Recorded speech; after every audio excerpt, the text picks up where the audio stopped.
The following program was provided by an independent producer solely responsible for its content. The opinions expressed do not necessarily represent the views of this station, its staff, board of directors, or underwriters.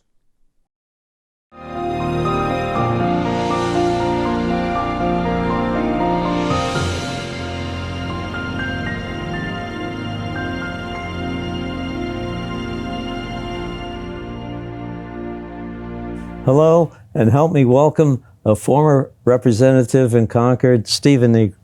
Steve, Carl, how are you? Good to see you, sir.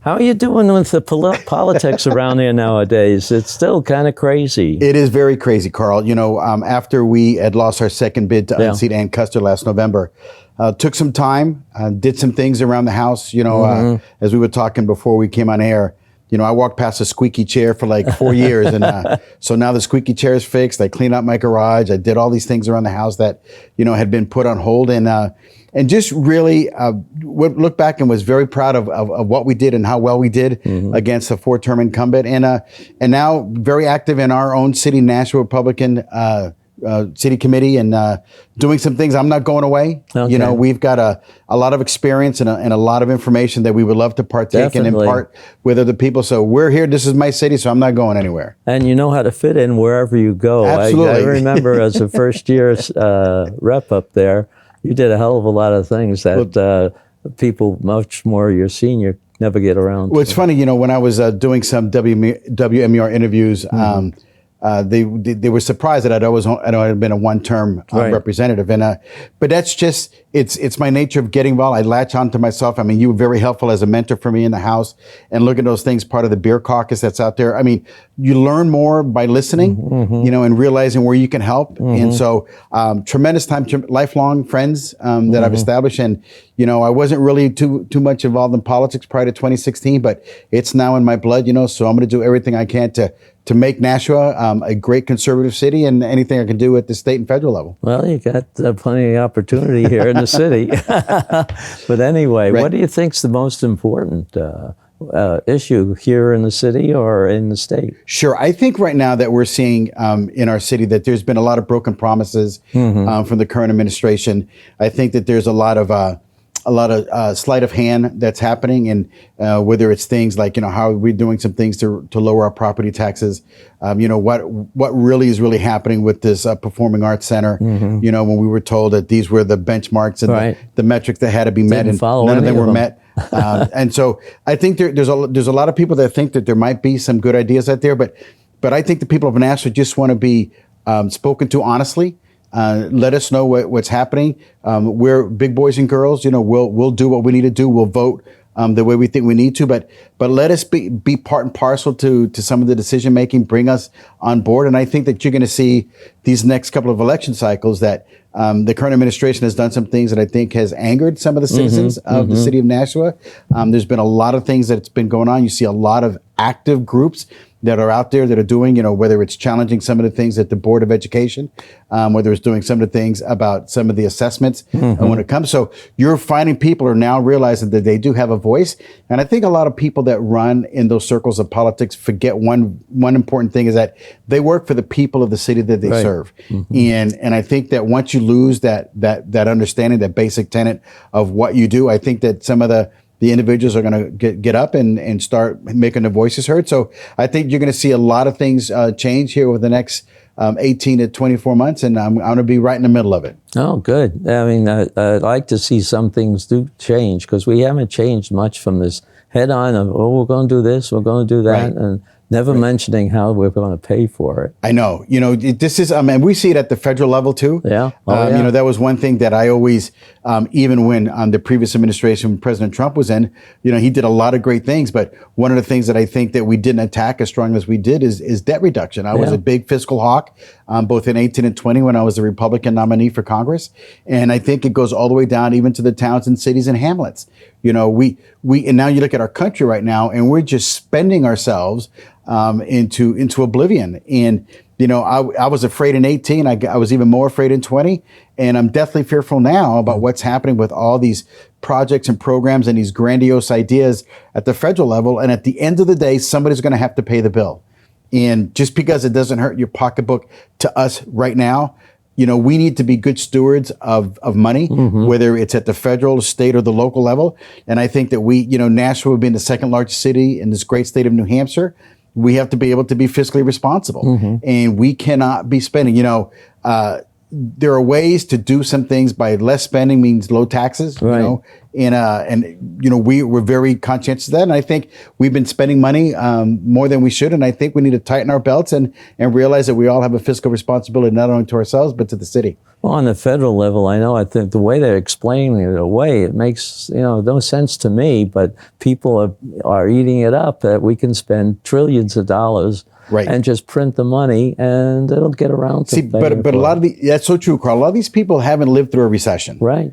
Right. They don't know what happens in that Black Monday in the 80s, when the stock market crashed. They don't realize about 12, 14, 16, 18% interest rate on a home loan. Right. They don't realize those kind of things because, I believe some of the things that President Trump and his administration did put us in a great position. Interest rates were at the lowest that they'd ever been. People are buying for your business to refinance your homes. And so that's how I think you get more money into the pocket of an individual who spends it in the economy starts growing. It's a self-fulfilling prophecy. But when all of a sudden you stop, and I think this current administration has been in there less than 190 days, and you can see some of the things that immediately have been affected by some of the decisions of this current administration. And it can turn that quick. And so people, and once the recession hits, there's not the time to say, oh my gosh, what happened? You have to be judicious with the money that you have. And I think even at the state level or our city level, I think the one good thing that Governor Sununu has done, he's been a great steward of our money. Phenomenal job of doing Make sure that.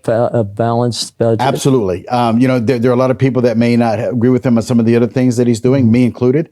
But when it comes to being responsible with the money, with the federal money that came down from the CARES Act, he pushed that money down to towns and cities to be able to do with it because the government can't govern. Right. From the seat of power. You can't, and so Washington can't govern from DC. Let states understand, and I think our state is a prime example of doing some things from a fiscal responsibility that I think that he's a model to be looked at, and I think he did a phenomenal job when it came to managing the money issue that we had in our state over the last 18 months. Yeah, I think he did a lot more than that too. Yes. But what do you think that is going to happen with what we have? Do we have to have a big change in the political environment? It's when you look at and you and I have talked about this often. You have presidential years, and then you have midterms. You have the first midterm of a sitting president. The American people are very finicky, right? And they vote in the hopes of something to happen good in a presidential year. And when they realize over that first 2 years that it didn't happen, then they just want to clean the house wholesale, and you can track back 20, 30, 40 years that first president's midterm elections, they get beat up pretty bad, right? Because we all know what they promise. We all know what they say on the trail. And quite frankly, it's almost an impossibility to keep up with some of those promises. That's why I think you need to have a little bit of truth in lending when you actually on campaigning. And I think what you're going to see right now is that, we just saw the president do his first foreign trip that's out there against a known adversary in President Putin. And he went to NATO. And I believe he's under the false pretenses that the country was bad prior to him taking over. And quite frankly, from my perspective, we had emerged once again as the leader on the world stage. That's right. And they don't see it that way. And so they're trying to undo some things. I think if you're going to be a successful administration, it isn't just about undoing the previous, which I think is what is happening right now at every turn. But do something on your own, do something original, and not just by spending more money.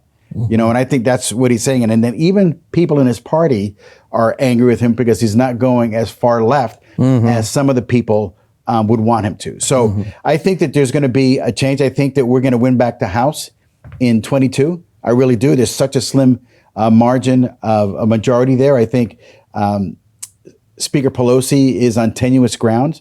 I think we're going to win back some great Senate seats. And I believe that you're going to find out that this current administration have done themselves in.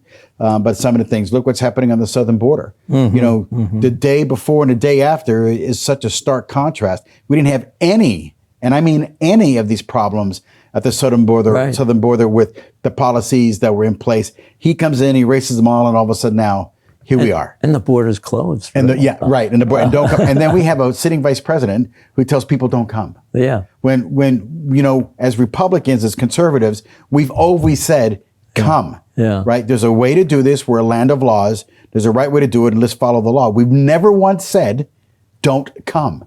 But yet, that's what they have to say because they are so unable to be able to deal with the situations happening in the southern border. The right way is to change the laws. If you're not getting enough people through, right.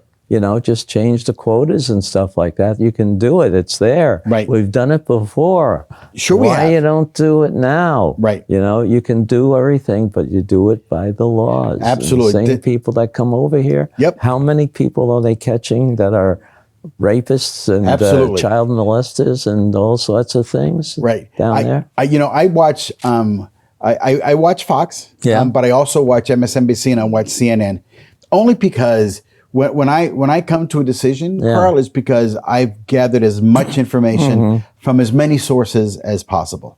And it's unfortunate that you can have the exact same event and be reported on it completely different, 180 degrees apart. Well, you have better ability to do that. I couldn't stand it after a few times. But now I'm watching, even on CNN, I am watching some of these tried and true pro-President Biden supporters taking a pause and say, well, what's going on here? You know, just like the other day, he got a little testy because somebody was pressing him on some questions when he was leaving, right after the meeting with President Putin. And look, the previous president is passed. It's gone. His administration happened. Let's focus on this now. I think a lot of people are just say, well, Trump this and Trump that. Well, Trump now is a citizen. Right. Let's focus on what's happening right now with this current administration. And, there are people out there within the Democratic Party that are saying, you gotta hold it together, President Biden, right? And people are afraid of what they're seeing, and he got short with the reporter, right? And then CNN was talking about, well, maybe he shouldn't have done that, So I think the honeymoon is coming to an end.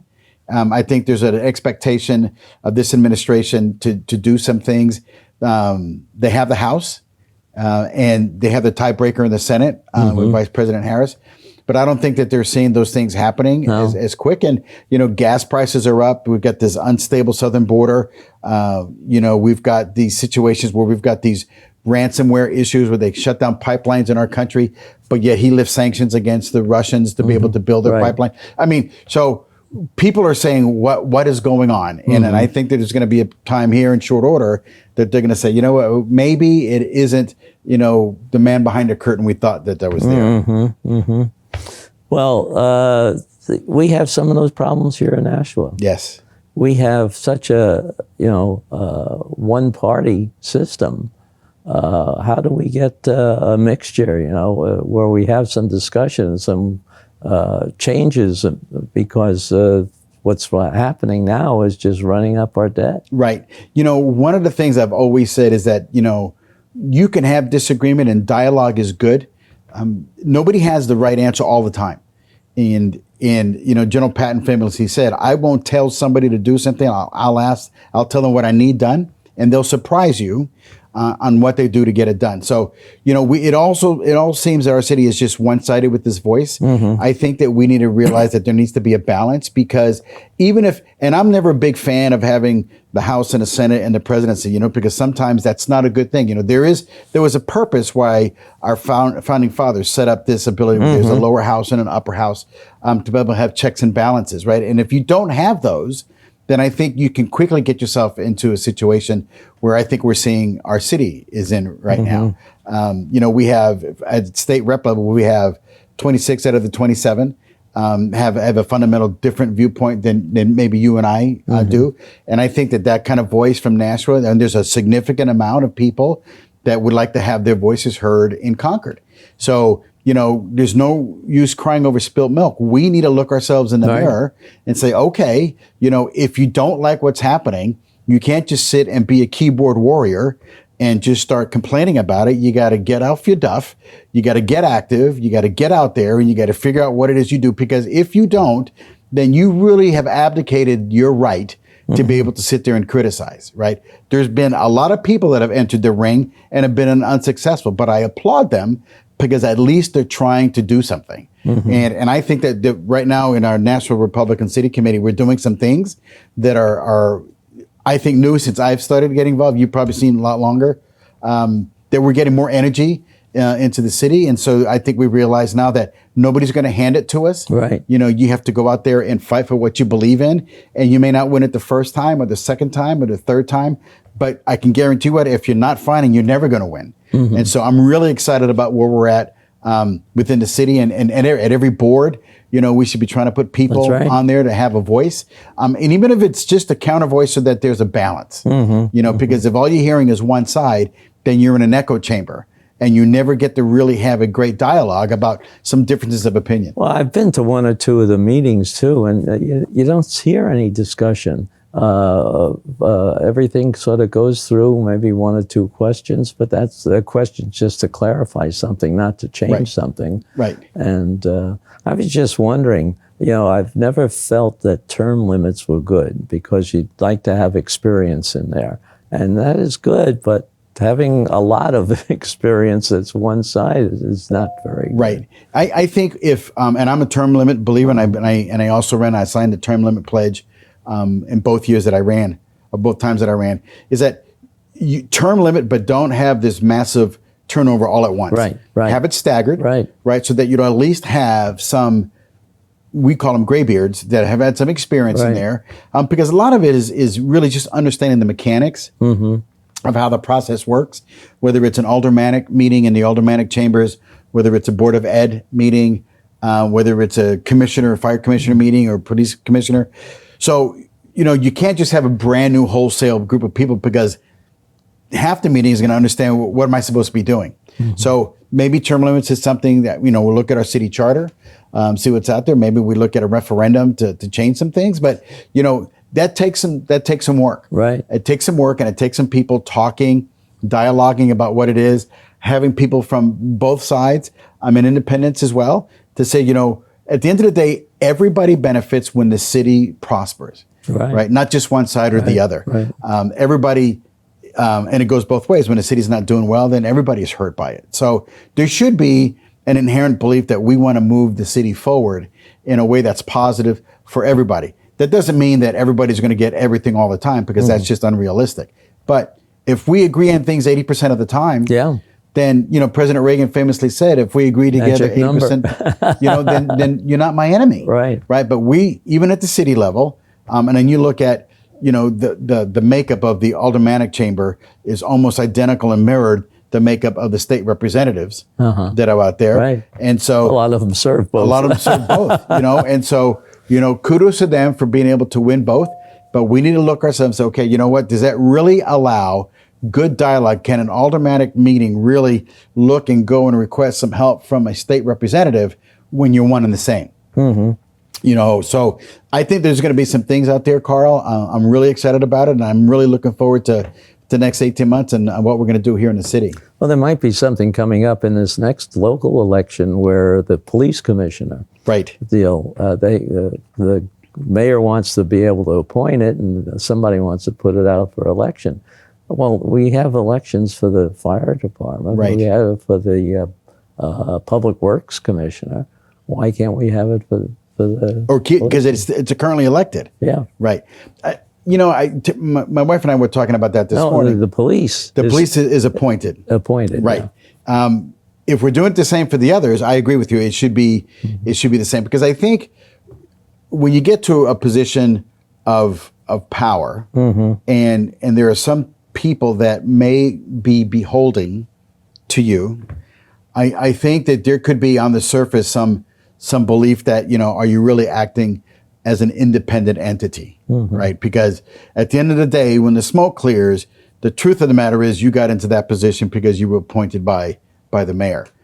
If you had a little bit of independence of that, then I think that you might be able to, as in this case as a police commissioner, feel a little bit less encumbered than thinking that you may have to do some things because you may have You owe somebody. you owe somebody because you were appointed to that position. So absolutely, it's either we should all be standardized for these types of positions, and I think that should be something that should be looked at. Yeah, absolutely.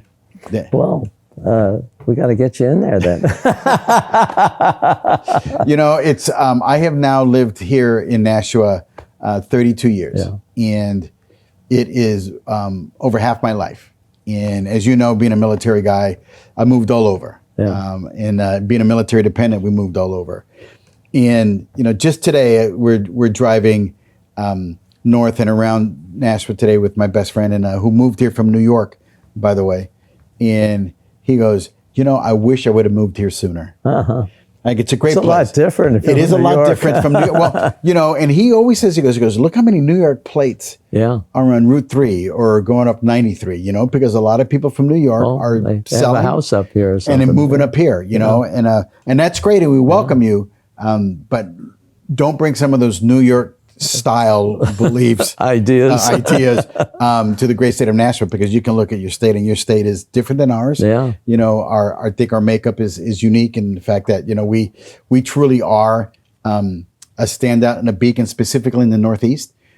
We have challenges to the west and to the north and to the south, and we fight very hard. We don't always win every battle, but I doff my cap to all the state representatives that are currently serving and doing great work. Because they won the House and the Senate and the Executive Council, and I think they've done some great things, and I think that you're going to see the decisions that are being made by the legislature and the Senate and the Executive Council and the governor are going to have dividends for years to come. That kind of mentality, I think, can be brought to Nashua on a smaller scale, and look at some of those good business decisions that are happening at the state level and see if we can implement those at the city level. But the only way we can do that is we have to win aldermanic seats so that we have a voice, which then will bring up good dialogue and hopefully get better decisions out of it. We have to get the voters out and look at what the people are running on. Right. And, reward the ones that come up with the ideas that they think. And I think aldermanic meetings should be a forum by which any citizen can be able to come and be heard and not be shouted down and not be cut off. You run for an aldermanic chair voluntarily, and you have meetings that may go late, right? But it doesn't mean that you cut people off because you want to go home. There are numerous occasions where meetings have been, or things of the agenda have been changed. I personally have gone down because there was a topic that I wanted to talk about, and whether they knew that I was in the audience or not, they just skipped over it or deferred it or tabled it or whatever the case may be. I think that the aldermen and the aldermen at large work for the city of Nashua, and that should be a place that people may have grievances, and people can come there and say, we like what you're doing as well. And I think that's something that we need to try to revive and let people know that, that aldermanic chamber is yours. And everybody should be invited to come and discuss. Don't cut the meetings that short. No. Who says you can do one of those meetings in 1 hour? I don't know. It's having run meetings like that and been in organizations, it takes some work to prepare, to get in, get out. It's the business of the people. Let people have a good amount of time, just like we used to do in committee meetings, up at the State House, and just get through it. You can do this business. I think people look at it and just try to take up oxygen. I think when you're actually doing business and understand the importance of the role and not just the title, I think when people realize that's what they're supposed to be doing, that we can have a better kind of relationship with the citizens of Nashua. Well, I think that they might be able to use their subcommittees a little bit better to talk out some of these things.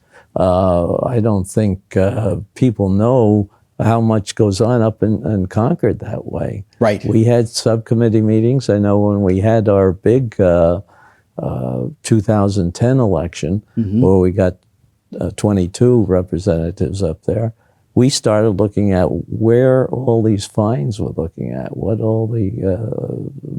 money was coming in.